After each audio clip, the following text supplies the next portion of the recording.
Imagine a single being with the sheer, unadulterated arrogance to look at that massive wheel, realize that they are nothing but fodder, and decide, you know what, I'm going to break this thing. Even if it means tearing the entire world apart in the process. Exactly. Yeah. So, welcome to our deep dive into the Onyx Codex. I am so excited for this one. Today, we're opening up these really heavy ironbound covers of our archives to look at an absolute masterpiece of a source blood omen, Legacy of Kain. Yes. But we actually aren't starting with his godhood, right? No, we can't. If we want to understand the end of the world, we have to go back to the exact moment its doom was sealed. We're looking at the original game manual, the development documents, the raw script. All of our sources today point to one thing. We have to strip away all those myths of prophecy. Right. We have to descend into the mud, like the actual freezing rain of Kain's mortal life. We're returning to a time when a simple mercenary's blade could just piece the heart of a legend. Because his legendary rebellion against fate, I mean, it doesn't begin with a grand ascension. No. It begins with a slaughter in the dirt. Yeah, and that is really the core mission of our deep dive today. We are going to explore the sheer tragedy of this wheel. We'll dissect the real-world creation of this incredibly unapologetic narrative from the 90s, and we're going to unravel the hidden, metaphysical lore that was manipulating his every single move from the shadows. It's so dense. There's so much to unpack here. There really is. But I think to truly appreciate the shockwaves this story sent through the medium, we have to ground ourselves in the reality of the 1990s video game landscape. Oh, absolutely. The context of 1996 is just vital here. Right. Because at that time, the medium was overwhelmingly dominated by, brightly colored mascots. Yeah, jumping on turtles and stuff. Exactly. Highly linear narratives aimed squarely at younger demographics. The moral frameworks were just darkly black and white. You play a virtuous hero, you defeat a purely wicked villain, and you save a princess. It was very cut and dry. You're given a shiny, righteous sword, and there is zero moral ambiguity. But Dennis Dyack and the team at Silicon Knights, they looked at that landscape and saw this massive, glaring void. They really wanted to fundamentally evolve the action-adventure genre, right? They did, and their vision was incredibly uncompromising. I mean, they set out to forge a dark epic that adults would actually want to play. Which was such a risk back then. I mean, how did they even conceptualize that? What are the sources they were pulling from to build this? Well, they completely abandoned the traditional gaming inspirations of the time. They weren't looking at other platformers or early RPGs. Yeah.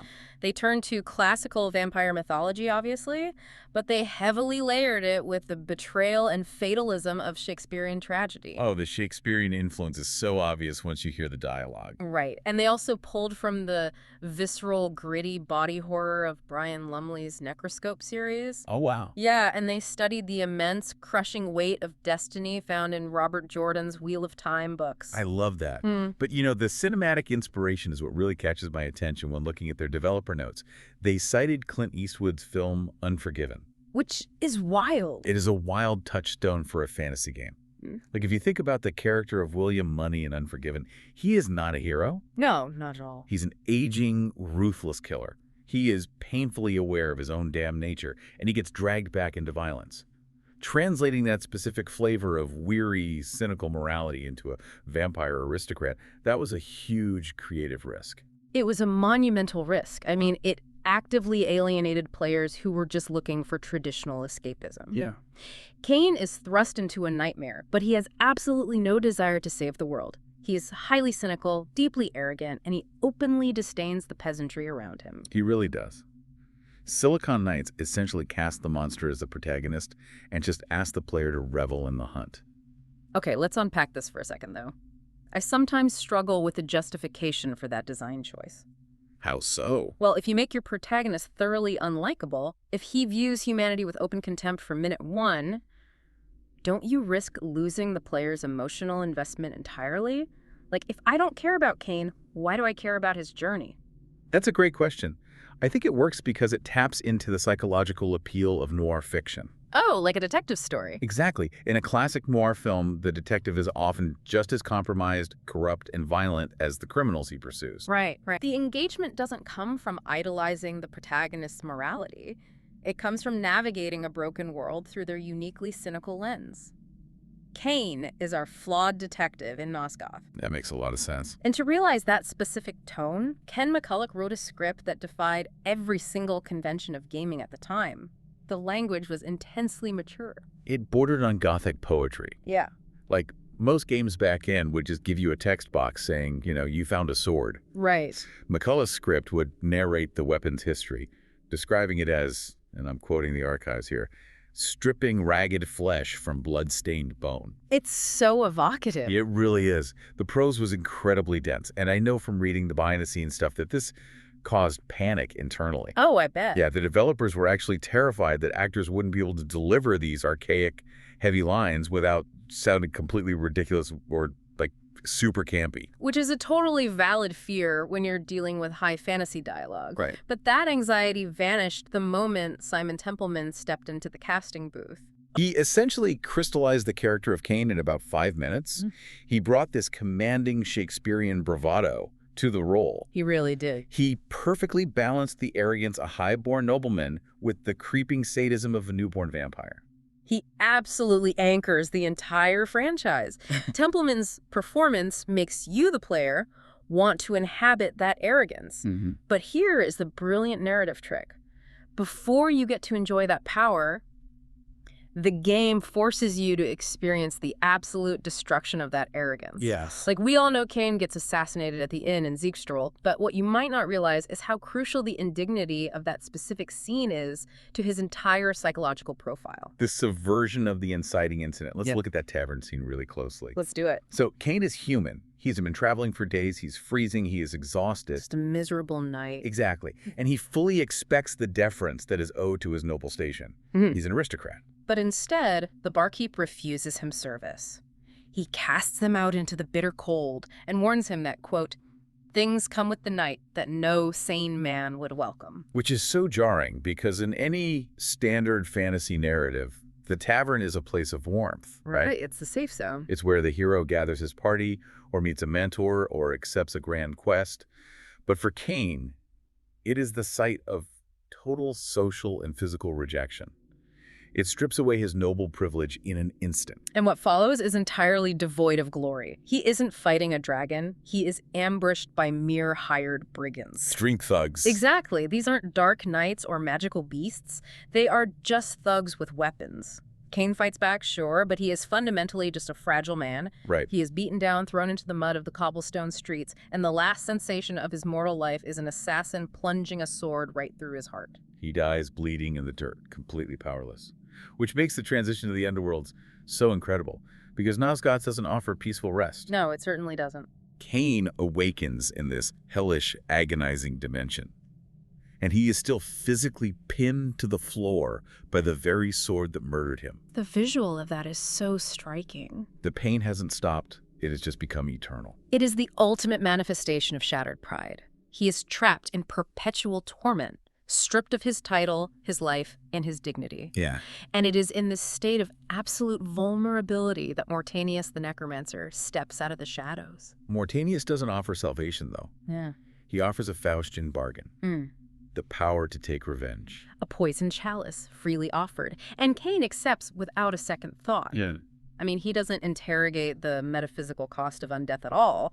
His singular focus is inflicting suffering on the men who humiliated him. But wait, I have to push back on how we frame Mortanius here. Okay. Is Mortanius actually preying on Kain's vulnerability, or is he just a neutral agent offering his service? Because if you put yourself in Kain's shoes, bleeding out, betrayed, existing in agonizing pain, of course you take the deal. Like, I feel like anyone would say yes to that offer, regardless of the fine print. Does Mortanius actually care about Kain's revenge? Well, you would take the deal because you're focusing on the immediate micro-level injustice, your own murder. Right. Mortanius counts on that localized human rage. But the reality is that Mortanius is operating on a macro geopolitical scale. Okay. Mortanius couldn't care less about a few dead street thugs. By offering that bargain, he actively strips Kain of his agency under the guise of empowering him. Oh, wow.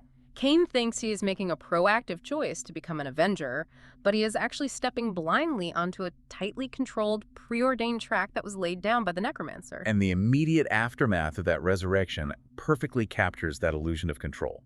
Kain wakes up in his family crypt. He pushes this heavy stone lid off his own coffin as the newborn vampire. Yeah. He tracks down the assassins in Zigsterl and massacres them. And he doesn't just kill them, he uses the very sword they left in his chest to carve them apart. It's an intensely intimate, brutal reclamation of his power. But the moment the blood cools, the illusion shatters. Mortanius' disembodied voice invades Kain's mind, informing him that the brigands were nothing but instruments. Right, they were just the hands that held the blade. Exactly, not the minds that directed it. If Kain wants true vengeance, Mortanius says he must seek the masters at the Pillars of Nosgoth. And this is where the genius of the game's design truly shines, because it absolutely refuses to separate the narrative from the gameplay mechanics. Yeah. Kain realizes he is a cursed monster, and the creators force you, the player, to feel the abrasive reality of that curse. Nosgoth is an actively hostile environment to a vampire. The environmental storytelling is so visceral. Like, if it rains, the water acts like acid on Kain's flesh. Sunlight severely diminishes his strength. And you must monitor the looter cycle because certain locations in the game are only accessible during a full moon. Exactly. And the hunger. Oh, the hunger. Let's talk about the hunger. This isn't a game where you find a roasted chicken on a table to restore your health. Right, no health potions here. To survive, you must feed on the blood of the living. And this completely rewires how you interact with the game world. You stop looking at the human non-player characters as innocent bystanders or quest givers. Yeah, you start evaluating them purely as walking blood bags. It forces a psychological shift in the player that directly mirrors Kain's own internal degradation. Wow. The mechanical requirement of feeding breeds a profound alienation from humanity. You begin to share Kain's growing disaffection and contempt for mankind because they are utterly beneath you. They are merely sustenance. Here's where it gets really interesting, though. Let's talk about how his arsenal reinforces that sadism, because the weapon design is fascinating. Oh, the weapons are brilliant. Usually in these types of games, you get a starter sword, and eventually you find the ultimate holy sword that solves all your problems, right? Right, the master sword trope. Yeah, but Kain doesn't get that. Every weapon in his arsenal is a situational, tactical choice with a heavy drawback. Take the flame sword, for example. It is devastatingly powerful. It incinerates enemies in a single strike, reducing them to ash. Right, which sounds great on paper. It does. But if you burn a human to ash, there is no blood left to drink. Exactly. The weapon that makes you the safest in combat actively starves you. You are literally punishing yourself by using it efficiently. So the player is forced to adopt more sadistic, prolonged combat strategies. You switch to the mace, which doesn't kill outright but stuns the victim. Right. It leaves them dazed and helpless, so Kain can approach leisurely and drain them of their life force. The mechanics incentivize cruelty. And his transformations elevate him from a mere undead warrior to this localized apex predator.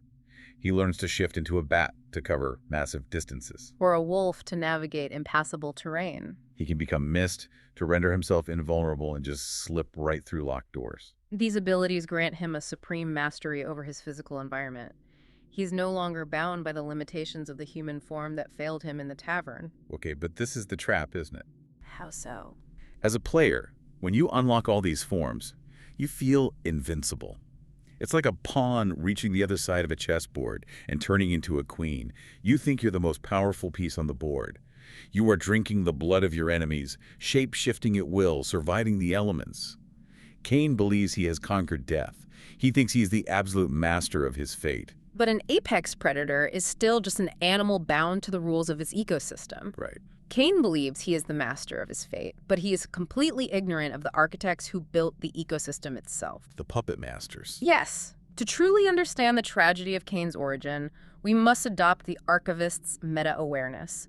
We must step far back from Kain's localized view of his own revenge and look at those cosmic puppet masters. So let's pull the curtain back, because when Kain eventually travels to the Pillars of Nosgoth, all he sees are 9 massive, decaying stone columns reaching into the sky. But we know from the archives that they aren't just monuments. Far from it. The pillars are a metaphysical lock. They are supernaturally tethered to the spiritual and physical health of the entire land. As the pillars decay, Nosgoth rots. Wow. But their primary function is containment. They are a prison door erected millennia before recorded human history by a race known as the ancient vampires. Okay, so we have 2 elder races dominating prehistoric Nosgoth. the ancient vampires, and the Hilden. And they were ideologically opposed on a fundamental cosmic level. They were. The ancient vampires were deeply spiritual. They were entirely devoted to the worship of the Wheel of Fate, that purifying cycle of birth, death, and rebirth that we mentioned earlier. Right. They believed this cycle was the sacred rhythm of the universe. But the Hilden figured out the horrific truth. They realized the Wheel of Fate wasn't a natural, benevolent cycle. It was an engine, and it was being cranked by a parasitic entity known as the Elder God. Yes. The Elder God was literally feeding on the souls of the dead as they spun through the wheel. And the Hilden, who were technologically and magically advanced, they refused to submit. They rejected the wheel entirely, refusing to be reduced to cosmic soul fodder for a tyrant god. Wait, I really struggle with the morality of this conflict. What do you mean? Well, if the Elder God is literally a parasite, eating the souls of sentient beings, doesn't that make the Hilden the objective good guys? Like they recognized a cosmic injustice and rebelled against it. Why does the lore frame the ancient vampires as the holy protectors and the Hilden as heretics?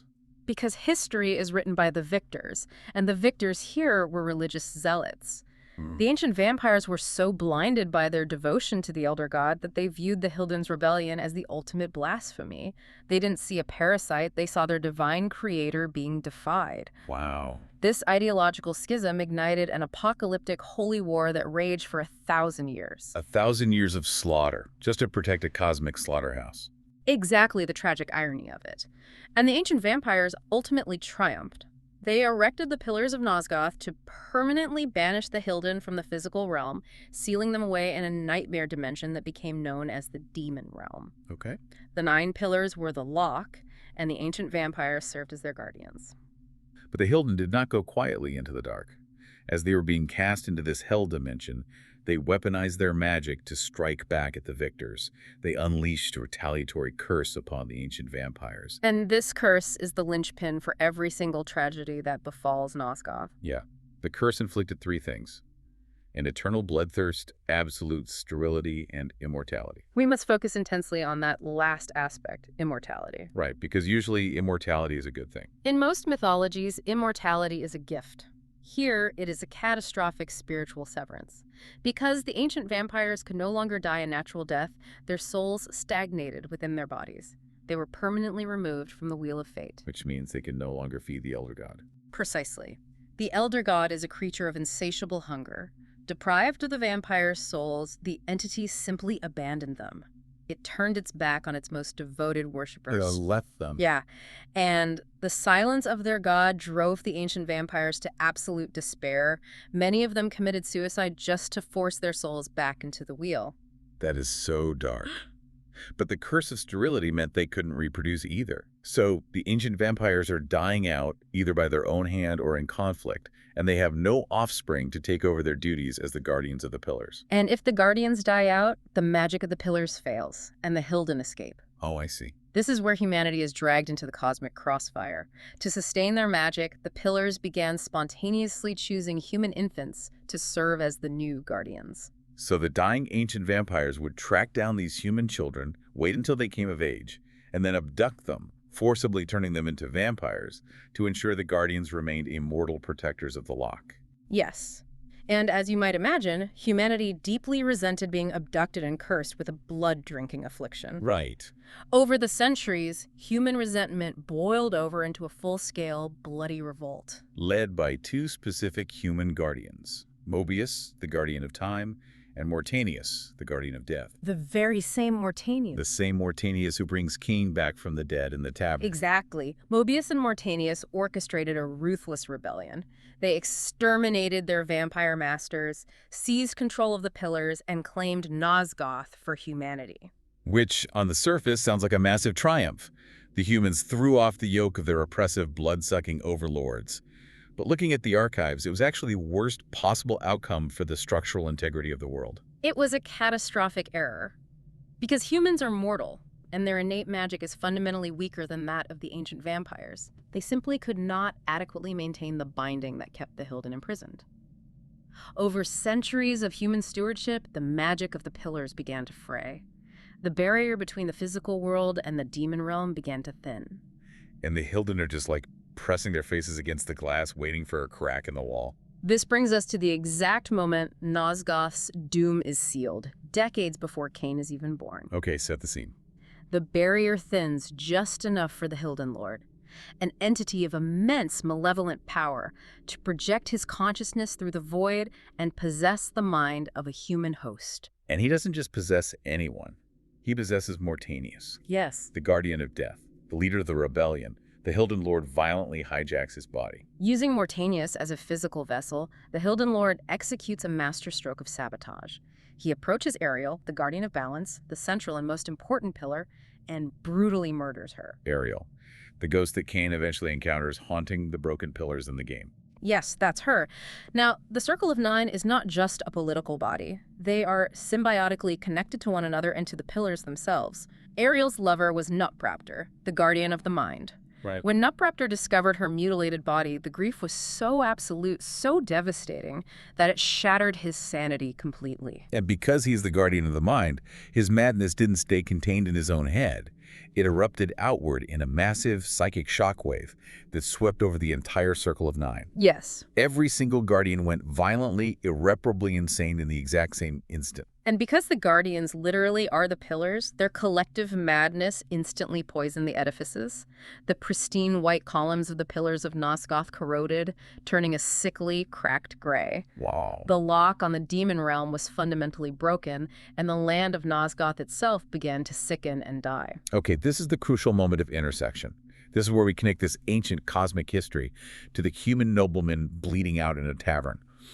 Why does Mortanius choose Kain? Because of the timing. At the exact fraction of a second that Ariel is murdered by the possessed Mortanius, Kain is born. As a human infant, Kain was chosen by the pillars to be Ariel's successor. He was born to be the new guardian of balance. But because Nupraptor unleashed his psychic shockwave of madness at that very same second, the infant Kain was corrupted in his mother's womb. So he was marked by fate to be the savior of the world, but he was infected with the disease destroying it before he even took his first breath. Exactly. He grew up as a spoiled, arrogant aristocrat, entirely oblivious to the dormant cosmic magic humming in his veins. Right. And he was equally oblivious to the psychic rot degrading his soul. Let me try to synthesize this because it is an absolute metaphysical nightmare. It really is. So what does this all mean? It's like looking at the immune system of a dying organism. The pillars are the immune system of Nosgoth. That immune system is completely hijacked by a devastating virus, the Hilden Lord possessing Mortanius. That is a very accurate way to conceptualize the breakdown of the circle. So 30 years pass. Mortanius is trapped in his own body, fighting a losing battle against the Hilden Lord's possession.